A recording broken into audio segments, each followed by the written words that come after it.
All right. Welcome, Dirty Sliders, episode 49. Relatively light here tonight, but now I'm on this end of the light nights. I mean, I've had a couple of work nights in that kind of screwed it up for me getting on here, and everybody's kind of busy, but here we are. We got a couple of things that me and Razz are going to shoot this shit about. Razz, you got some little news, huh? Well, Phil's out with family stuff. Neildon's playing Mr. Mom. I have no idea what's going on with Microwave and Bridger, but, here we are. It's me and you, babe. Let's roll. So, one of the big stories of the week was Tony Stewart Racing signing Rico Abreu. And I saw a bunch of posts where they said, shocking news. And they went on the Dale Jr. podcast. The biggest surprise in sprint car racing. I'm like, I don't know if I'd go that far, man. I mean, was it surprising on a scale of 1 to 10? I'd give it about a 7. But shocking? No. I mean, Tony Stewart and Rico Abreu have always had a decent relationship. One thing I see about that, Raz, is you're going from a full-time world of Outlaws, right? And now are you going to switch over to High Limit, or you're going to try to do some of both? I mean, well, they've confirmed they're going to run a full season High Limit. They're committed to High Limit. Part of that is because Rico has the charter, or whatever the hell they're going to call it, for High Limit. So he owns a charter, which means he's guaranteed a certain amount of money. He's guaranteed starting spots. I think provisionals come with that too. so World of Outlaws is losing a full-time car. They're losing a full-time car because Rico owned his team, still owns his team. It's not going to go anywhere. So that whole team's going to go away. It's not like they're going to replace him with another driver and keep racing Outlaws with it. That Outlaw team goes away. Right. And a pretty big personality, no pun intended. I've always said Rico Abreu in a 410 wing sprint car, he's 10 foot tall. Bang. Hey, when he wins that fucking race and gets in that wing, he's at least 8 foot tall. But he's a bad man in a 410 wing sprint car for sure. The couple questions I have is Rico's always run the Schnee Lawson chassis, formerly Eagle chassis, and they custom make a chassis for him because of his size.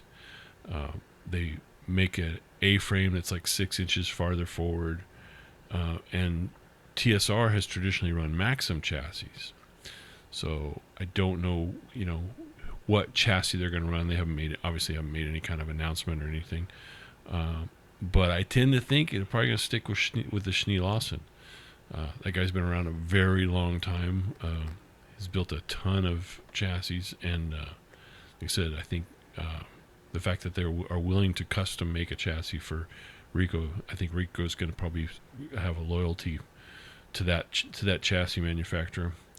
I don't know what engines they're going to run. Tony Stewart Racing's kind of been all over the mark on engines.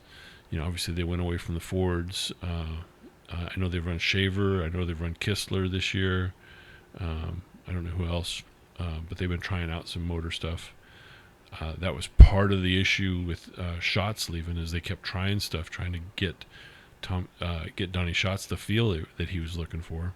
That's what Tony Stewart said. I think his feelings are gone, and he was numb to feelings because that dude isn't good lately. He's a legend. I mean, let's face it, Donny Schatz is a legend.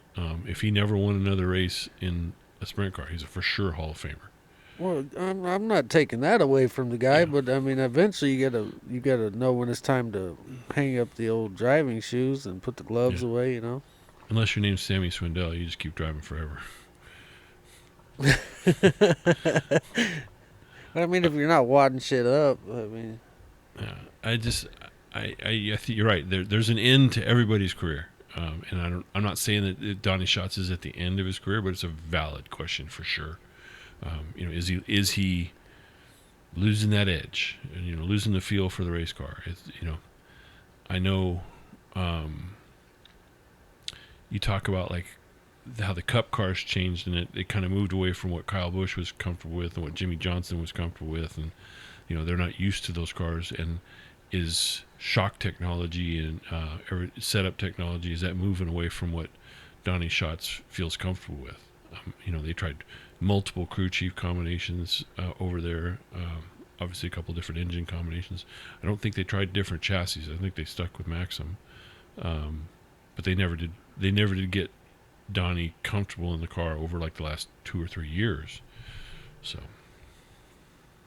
I mean, it's crazy to see, like, like you would say, a legend go kind of down like that. It's kind of like Jimmy Johnson, like you were saying his name, when he retired from, his prominent 48 ride and now going to Petty. You could see light years of difference between those two clubs, the Legacy Motors or whatever the hell that team is.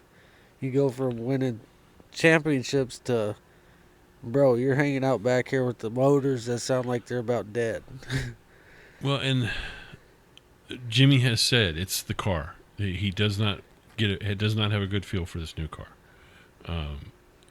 This car is stuck to the ground. Like, it's got a lot more tire and a lot more aerodynamic traction. So they don't slide. They don't move around. They're stuck to the ground. But we're a dirt show, so let's not get too deep in the weeds on that.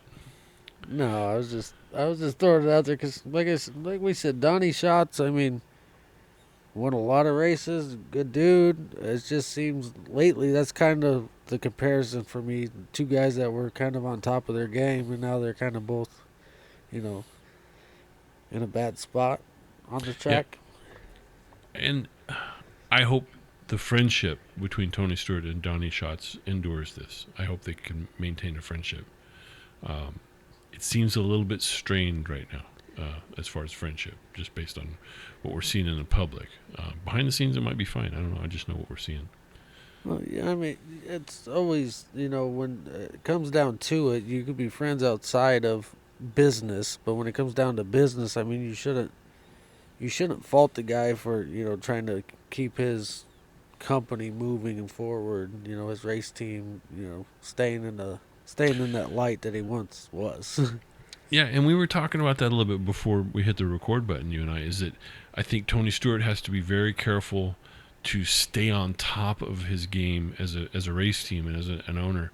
You have to keep up with everything that guys like Paul Silver are doing and Danny Wagner are doing in Rico's car and other guys out there, that you have to stay on top of the shock technology, the tire technology, the motor tech. And if you think that a driver's not keeping you on the top of that curve, I think as an owner, you got to let him go, regardless of friendship. Yeah, no, and that's I agree with that, and that's why, like you said, hopefully their friendship can endure that. Because I mean, it's obviously not an easy conversation to have with your buddy and said, hey, I got to put somebody else in the car, Yeah. Yeah, I mean, the way Tony phrased it is like, hey, you're not happy, we're not happy, let's not be unhappy together. Why don't you go see if you can be happy somewhere else, and I'll see if I can be happy here with somebody else. Yeah, I mean, that's the way the cookie crumbles, right? So, big race coming up, the Gateway Invitational. Invitational being the key word there. Sponsored by Kubota. And you were telling me you got some early news on that front. Yeah, so the first 2 rounds of drivers for the modifieds have been selected. So that's 16 cars. The first 16 mods have been selected. Like you said, it's an invitational. I mean, reading through some of the comments, people are kind of, why is the same guy getting picked here to go here? Why don't we try some of these other guys? And like you said about our last conversation, we talked about this a little bit before the record button. You got to make sure that you're picking folks, one, that have, somewhat of a fan base, because it takes fans to put on a show. And 2, is the team capable of coming up with enough money to run successfully for, the couple of days there at the Dome? Because, let's face it, you're going to get rowdy in that place. Yeah, I mean, it is a contact venue for sure. Those guys are running into each other and running into the K-Rail tearing some stuff up. I mean, one name so far that stood out on the list, Dallin Murdy, game changer at Chelsea, Iowa. He's selected there.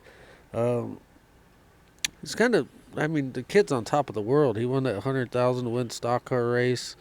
He's always a front runner at Supernats. Like, I mean, kid's kind of the deal, and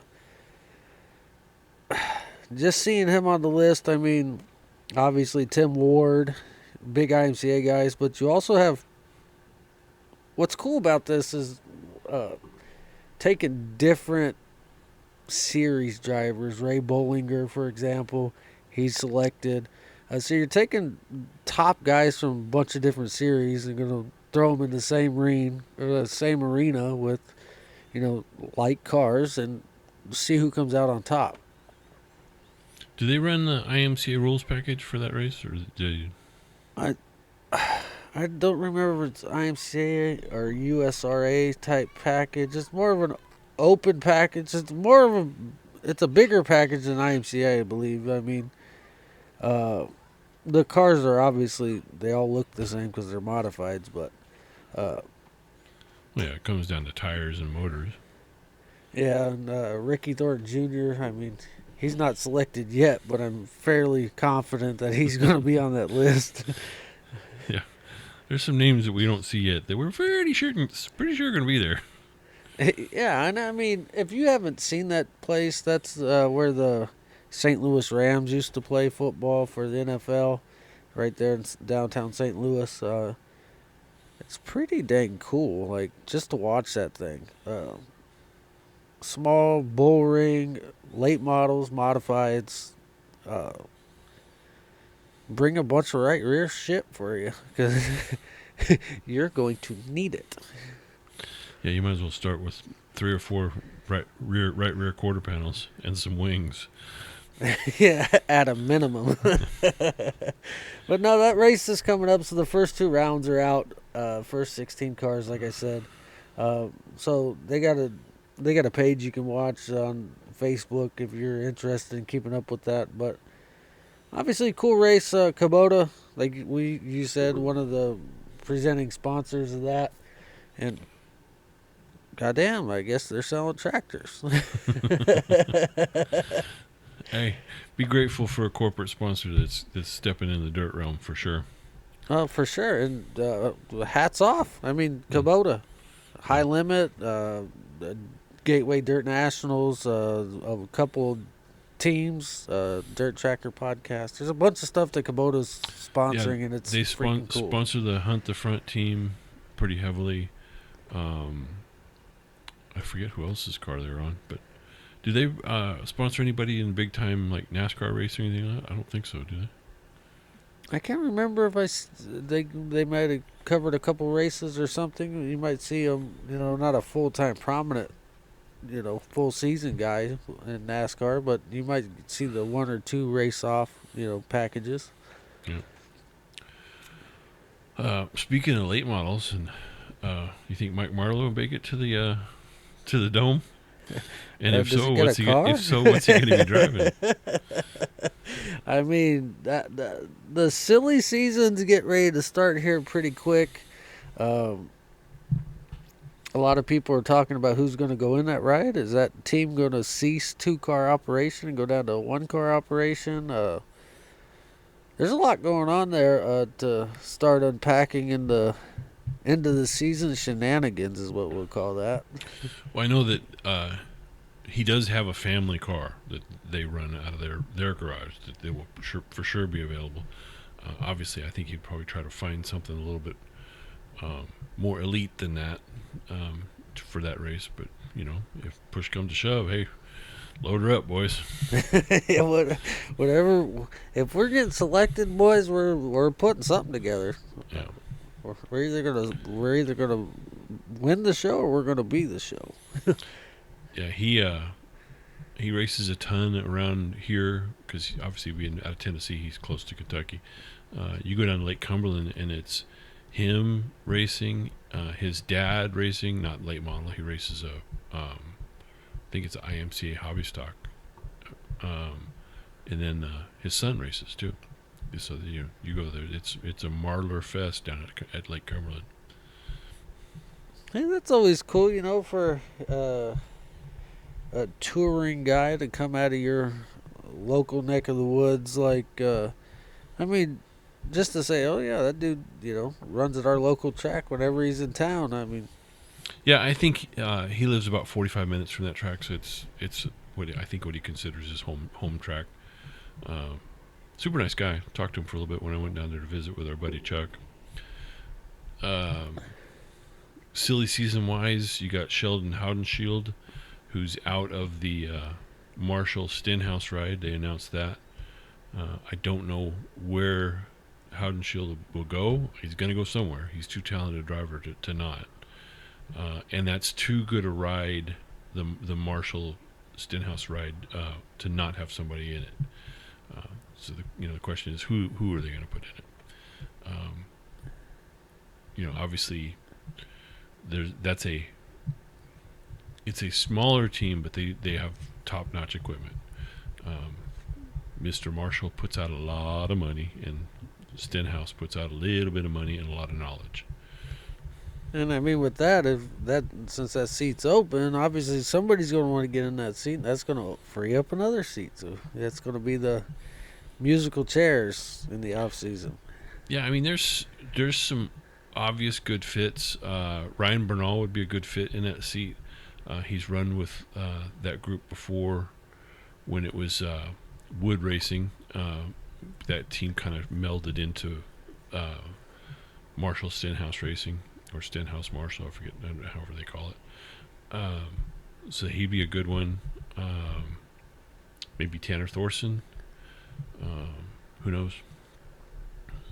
It'd be interesting to watch here as the end of the season approaches on what's next. It's I mean, shoot, you just never know. Guys that you think are set in their seat could be the ones that end up going somewhere else, and it kind of shocks you, a little shell shock. And I think this silly season is going to be pretty wild. I think you might want to pay attention to who's in what car at the Chili Bowl. That might be a hint as to what's coming in the Sprint Car, even though Chili Bowl's midgets. A lot of the same team owners are there with midgets, and when you see who they put in their midget, that might be a hint. Good to note. We might know somebody that might be at the Chili Bowl, huh? I will never miss that race if I can help it till the day I die. I have way too much fun. I heard way too much fun. Didn't somebody just win a big race here recently?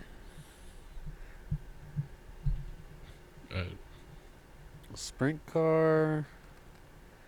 I think you got her dialed up for us here pretty quick. Oh yeah, it's 4 Crown Nationals. It's a big deal, and that's a really good tie-in to Chili Bowl because it's old news by now. Daison Pursley won 4 out of 5 races at Eldora. That Rico Abreu won the other one. He won the Outlaw, or won the high limit race that night. Daison Pursley won the rest. He won the midget race. He run the 360 sprint car, the 410 sprint car, and then the Silver Crown, which is basically just a big, huge sprint car. And it puts him in some elite company. But the tie back to Chili Bowl is Daison Pursley got hurt really bad in a race car. He was essentially paralyzed. And then I want to say 3 years ago, it might have been 4, but 3 or 4 years ago at the Chili Bowl, he showed up at the Chili Bowl as a surprise, walking, and like nobody had a clue that he could walk. They kept it under wraps, and he wasn't walking very well. Like you could tell, he was still messed up. But huge ovation when they introduced him at the Chili Bowl. Dirt fans are the best. When they know when a driver's been through something, and he was there in street clothes, just hanging out. Keith Coons, made him his like VIP guest. I met Daison's parents, Shonda and Clint, and hung out with them a little bit at that same year at the Chili Bowl. Super nice people, down to earth. Clint's a hoot. I ended up partying with him and Emerson Axum's dad, and Emerson Axum's dad parties like it's an Olympic sport. That's a good guy to hang out with at a racetrack, apparently. Well, and that's the beauty of the Chili Bowl is you'll have your qualifying night, and let's say it's a Tuesday night, so you'll run your qualifying night, and then that will seed you for Saturday's activities. The top two are locked into the A. Everybody else is seeded according to passing points and everything that happen throughout your qualifying night. Well, let's say your qualifying night's Tuesday. Well, you're done until Saturday. You're not doing anything except hanging out at a racetrack with a bunch of your friends, and there might be some alcohol involved. Some adult beverages are slinging around, huh?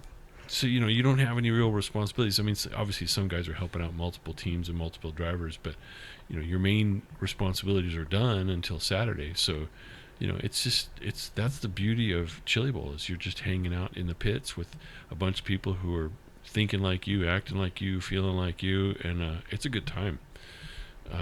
And then when they kick you out of the Spirit Center, there's some notorious bars right around there that everybody heads to. And that's I've had some incidents at a couple of those bars. Who would have thought? Yeah. Nothing bad. Like I didn't get in any fights or anything, but like Tony Stewart walked up to me and grabbed me by the nipples. Well, that's interesting. Yeah. Way to introduce yourself. I honestly don't know why. Me and Tony are not buddies. We don't hang out. But he just walked up to me and grabbed me by my tits. I'm like, what the fuck, dude? Well, you got a story that nobody else has, or select few have. My wife walked up to Ryan Newman and said to him, I love everything that your wife does with the rescue ranch. And I'm like, pulling her away. I'm like, they're getting a divorce. Well, shit. Ryan Newman looked at her like, just go away and die. Your ex-wife's a great lady. She's a nice woman. The thing is nobody knew. It wasn't public knowledge. Like there were the rumors, like a lot of people, like I knew, just because you hear all the gossip and bullshit, but I hadn't gone so far as say, oh yeah, Ryan Newman's getting divorced. Right, that's a conversation that I'm going to have with my lady, We think he got caught dipping his wick in a different candle. That seems to be a notorious operation for some bigger drivers. So anyway, back to Daison Pursley. I'm going to pull this picture up because it's pretty cool. I'd like you to put your glasses on for that. Well, you can go fuck yourself. I figured your screen was big enough to see. Well, I had to find the little button to share. So this is a winner's circle photo from the Four Crown Nationals, and it is at Eldora, obviously. And the car all the way down on the end, the 24 with the wing, that is Rico Abreu. Obviously, he won the high limit race that night. Every other car in that photo is Daison Pursley's. How badass would that be to be that guy? Yeah. So Rico won the high limit race. Daison Pursley won every single USAC class they ran at that night. And that's big. It's huge. It's monstrous. He's the fourth driver in history to do that. The first guy to do it was Jack Hewitt. Then there was some guy named Kyle Larson. I don't know. He nothing will ever come of that guy. Logan Seavey and now Daison Pursley. I mistakenly said last week that Tony Stewart had won that event, and he had not. He won 3 out of the 4, which is still pretty fucking impressive. I mean, winning one of those is hard. I mean, to win 4 of those is... You got your shit together, bud. Yeah. So, tip of the hat to Daison Pursley, that's big. Jack Hewitt was on the mic for that, so he was doing like color commentary for Flow Racing, and That dude is one of the funniest guys I've ever heard in my life. He's hilarious. He went down the winner's circle and said, "Welcome to history books, kid." I mean, Jack Hewitt alone is, give that guy a mic anytime you can see him because he is funny. Yeah, he had some strong opinions about a flagman at one point that got rather notorious. Oh, when he's walking off the track and they're having the guy sticks a microphone in his face. What do you think? That guy can kiss my dick. Yeah. And I might just let him. Oh, fuck. Yeah. So I think Daison Pursley has stepped into an elite company. He's a name to watch for now. I would put him in the same category as a Kyle Larson or a Logan Seavey that are going to do some big things. Really young. I think he's 23, 24, something like that. I mean, to come off of a rather life-changing injury to rehabbing up to where you are to winning 4 or 5 races is a huge feat, and it kind of tells the story of the guy's a wheelman. Yeah, and a good quality human too, because when Chase Johnson got hurt and went to the same rehab center that Daison Pursley went to, Daison Pursley went down there to kind of cheerlead him and rah him and let him know what to expect. So obviously he didn't have to do that. That's just being a good human being. And like I said, knowing his parents, Shonda and Clint, I'm not surprised. Tip of the cap, kid. Yeah. Did you race this past weekend at Barona? No, we raced this weekend coming up here. A couple of days here we're going to go racing. Season's starting to wind down, but we still got a couple more left here at Barona. Where you at in the points? Top 10 after missing 1 full race this year. I'm sitting, I think, 8th right now. So not terrible. We field 20-plus cars a night, so to miss 1 full race and still being in the top 10, I'm happy with that. The cars have been running good. Above the curve, as they say. Yeah, 2 weeks ago, I was running third, second. I was in second for a bit, and then I was back to third for a good while.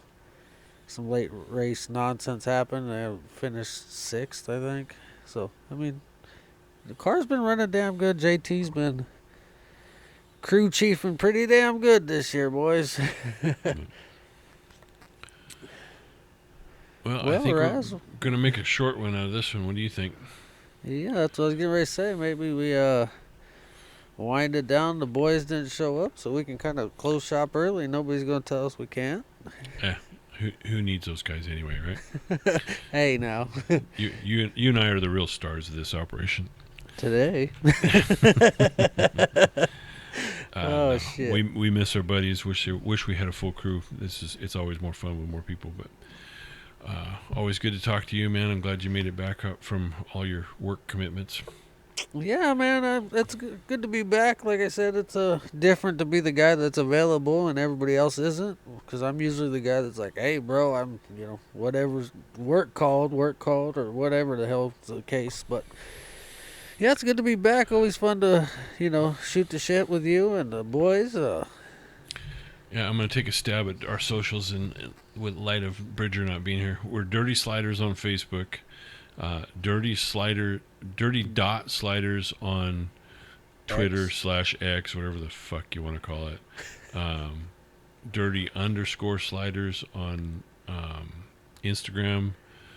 The Patreon is just search for Dirty Sliders. I don't remember what it is. I think it's patreon.com/Dirty Slider Podcast, something like that. But find us on Patreon, buy a shirt, become a member. Costs you $1 a month. Help us buy better microphones and lights and all that stuff to make it a better experience for y'all. And if you're listening to this on a podcasting stream, you can check out our YouTube page. Yep. Like, comment, subscribe. Tell a friend, phone a friend. Get on there, tell us we suck, whatever you want to do. Yeah, and if you got any ideas on some of the silly season stuff, drop that in the comments. We'll talk about it. Yeah, definitely. Give us that inside scoop that nobody knows, man. We want to be the first to break it. Yeah, I mean, and if you have a topic that you're interested in discussing, I mean, we could talk about it, or potentially get you on here and you talk about it with us. Yep. All right, man. Good night. See ya. Take it easy. Thanks, guys. Later.